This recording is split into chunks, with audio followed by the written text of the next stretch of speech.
Nous, au club, on aime bien mixer un peu avec du sol.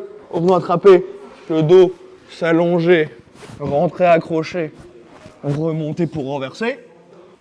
Salut à tous, bienvenue sur notre chaîne YouTube. Aujourd'hui, on va vous expliquer les mécaniques pour défendre un triangle de bras. Ce ne sera pas une technique, mais c'est vraiment les concepts qui vont vous permettre en place les différentes techniques que vous pouvez voir avec vos professeurs, dans vos clubs ou encore sur notre chaîne YouTube. Okay. Donc là, dites-vous que déjà, pour comprendre la mécanique défensive, il faut comprendre la mécanique offensive de mon partenaire.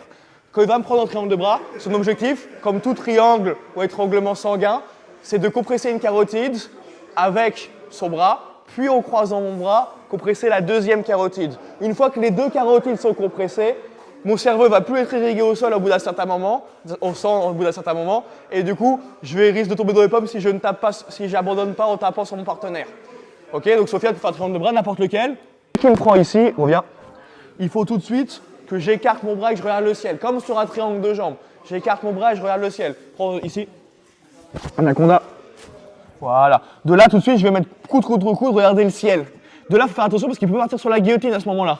Donc, je dois venir contrôler la main ici. Vous avez vu? De là, maintenant, il ne peut plus me faire taper, mais je suis toujours dans une position défavorable.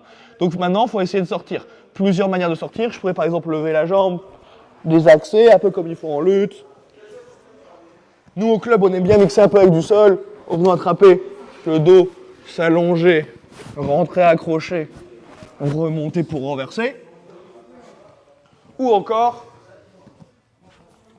par exemple, quand je vais écarter le coude, mettre la main dans le dos et venir, comme on a fait dans une précédente vidéo, renverser, monter les hanches et remonter. D'accord? Ça, c'est des exemples de ce que nous, on aime bien faire au club en général. Mais la mécanique, elle est vraiment d'écarter le coude. Il y a certains cas, comme le dark choke, où des fois, je vais avoir le coude sur la tête, où ça va être beaucoup plus dur de sortir.